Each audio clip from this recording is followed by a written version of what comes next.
Why do I care about influence? I care about influence because businesses are built on people. People have all these weird bugs in the system. They act f***ing weird. Like, people act weird. They act crazy. They act at total odds from what they say they want. To do the job, to live your life, and protect yourself from all of the things that may affect your life. There are people right now that have been told that they're worthless. The next step is being a leader. You have to decide that you want to lead. You have to step forward. That means not being like everybody else in your school. I don't care if you're in 6th grade or you're in college right now. It's being a leader. I've come to learn that there's a huge difference between failing and failure. Failing is like stubbing your toe, you know it happens. It's a verb, you know it's just something you do. But failure is a noun, it's an identity. It's a place of where you stay, and I failed a lot along the way, but I was never a failure because I kept trying, I kept doing it. I understood over time that my value wasn't representative of the things that worked or didn't work. It's really bizarre. And one of the things, it's bizarre until you really get into the psychology of why it is. Once you understand why it is, then you can have some influence over it. So that really is the thing nobody talks about. And I'm always weirded out how nobody talks about emotion. Nobody wants to connect. Brene Brown talks about vulnerability. If you don't know Brene Brown, look her up. Dude, I will be the most vulnerable cat whenever, because it tells people I'm real. It gives you real insight into me as a human being. Now, why is that important? Because you know I wouldn't do it if it didn't move me towards my goals. So even vulnerability for me is a strategy. But the reason it works is because I'm opening myself up as a human being. Connection regrets are if only I'd reached out. And these are regrets about relationships, where you have a relationship, or you should have had a relationship, and it comes apart, usually through drifts, and you want to reach out, but you don't because you think it's going to be awkward and the other side's not going to care, so it drifts out even more, and then in some cases it ends up being too late. And so these 4 regrets, to me, reveal what makes life worth living. What do we want out of life? We want a stable foundation. We want some stability. We want a chance to do something. We want a chance to learn and grow and lead a psychologically rich life. You're connecting with people on a real level. It is just a truth. Human beings want to connect with authentic people. And the people they distrust the most are the ones that they can't understand their motives. When you don't understand someone's motives, I'll speak for myself. When I don't understand someone's motives, they freak me out. I can feel them trying to move me around the chessboard, and I don't know why. I don't mind when I feel someone moving me around the chessboard when I know why they're doing it, because then I can decide if I want to move or not. But if I don't know why, there's just that resistance to being moved, the unknown, the unease that causes. So once I fully accepted that I was dealing with humans, that they didn't want to feel me moving them around the chessboard, that they would respond if I opened myself up to them, they would open themselves up to me, that they would open themselves up to each other, that we could really get some teamwork and some cohesion. If I hired for compassion, which is it just works in human societies. Humans are a social animal. We want to do the right thing. I'm convinced that most of us want to do the right thing. And what else do we want? We want love. We want connection to other people. And that's what makes life worth living. In a weird way, regret also taught me about what makes a good life, because I had collected 16,000 regrets from people in 105 countries. And when they told me their regret, in a sense, they were also telling me about what made life worth living. How do I turn that? Like, how do I take something that feels like it hurts and turn it into progress? This is important. In some ways, it's central. Regret hurts. There's no question about that. But here's the thing. Regret also instructs, and you can't have one without the other. So if you avoid the pain, you don't get any of the learning. So what you have to do is be able to process that pain. And I think there's a way for us to do that, to take our regrets, use them as signals.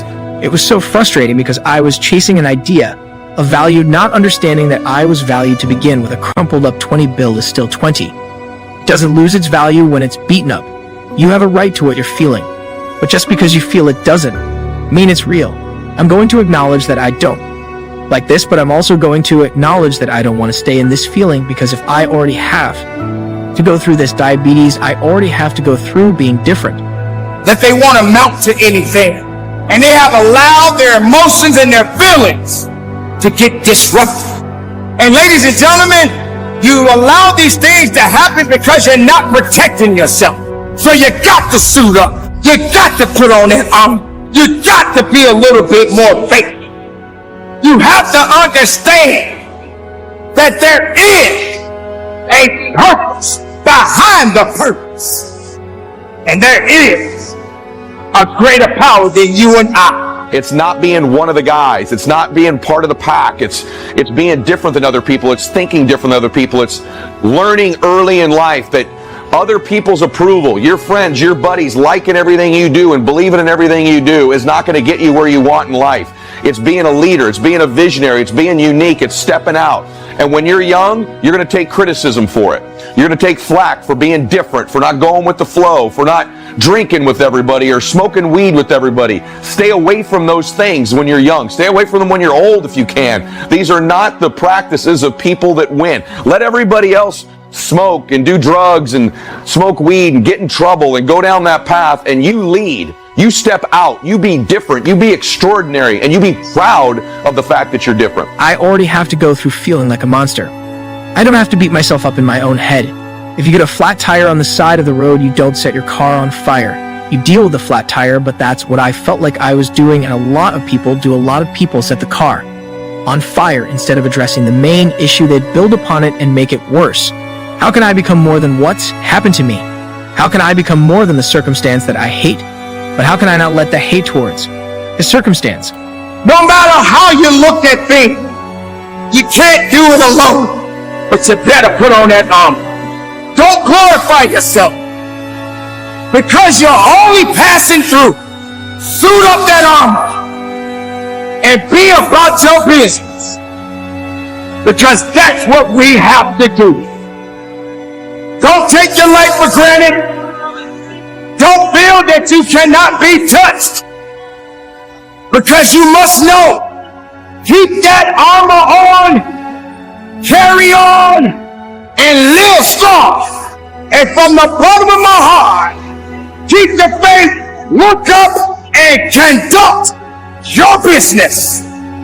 The question is, why do we fall?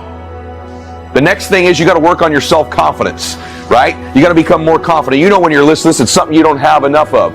Self-confidence is the process, listen to me, of keeping the promises that you make to yourself. When you begin to make a promise, I'm going to get up at a certain time, or I'm going to clean my room, I'm going to get a certain grade, I'm going to study, I'm going to do something, deliver on the promise you make to yourself. Not what you promise your parents or you promise your friends, what you promise you. When you begin to stack what you promise yourself and you deliver on it, you begin to build a reputation with yourself that you can trust you, and that will serve you the rest of your life when you trust and you like you.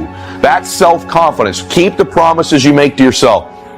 The next part is start to work on your self-worth, your identity, which is different than just your confidence. Self-worth means I deserve this. I'm worth this. And that comes from doing the hard work. That comes from being unique. It comes from noticing it when you're a leader, noticing it when you do things other people don't do, noticing it when you turn away from bullying somebody and you're the kind one, or you interrupt someone who's bullying and you stop it. I can't control me. You know, sometimes we get addicted to this, like making everything beautiful, making everything like amazing, and sometimes we have to be real. Some situations do suck, they do, and we have to allow them to suck and not invalidate the fact that it does suck. My job is to not let my mind take over. And that's when I win and when I lose, and everything in between. You have a choice between what you think and what you do, and that choice is everything is everything.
feel like I'm losing my mind. Is everybody in the world blind? Please, Lord, give me a sign, a sign. I feel like I'm losing my mind. Is everybody in the world blind? Please, Lord, give me a sign, a sign. I wanna be the greatest. Everybody on the fake shit. I look around and feel like everybody is the fakest. I make this every day and I'm impatient, hoping one day I blow up from the basement. Statement, the top is so vacant. I don't hear shit that I think is amazing. Waiting for my day when I'm playing sold out shows for 1,000 faces. Hey, give me that crown, get in my way and to be put down. It ain't your place, all this my town. If I want that shit, then I'll get it right now. I'm losing it, the noose it fits. I'm losing shit, a stupid myth. You choose to live or choose to dip. You choose to fight or lose your grip and lose a gift. I feel like I'm losing my mind. Is everybody in the world blind?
I feel like I'm losing my mind. Is everybody in the world blind?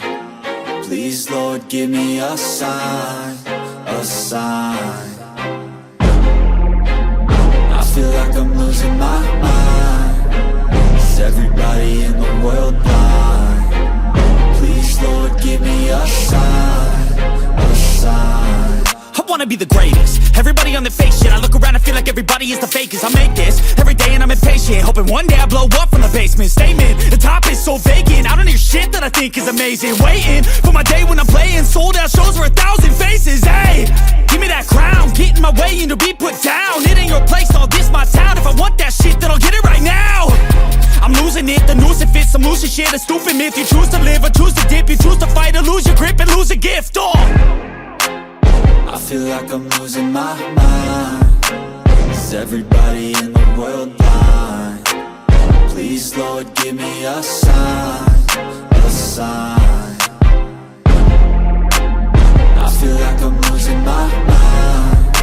Is everybody in the world blind? Please, Lord, give me a sign, a sign. Yeah. There's no mercy in this world, just hunger-thirsty persons in different versions. Each new update, that shit worsens. Why? Pull back the curtain and you'll see the different vermin. We all have different burdens that all seem to cause disturbance. Yo, so do me a favor, don't treat me like a neighbor. Don't need the different flavors of your problems just to savor.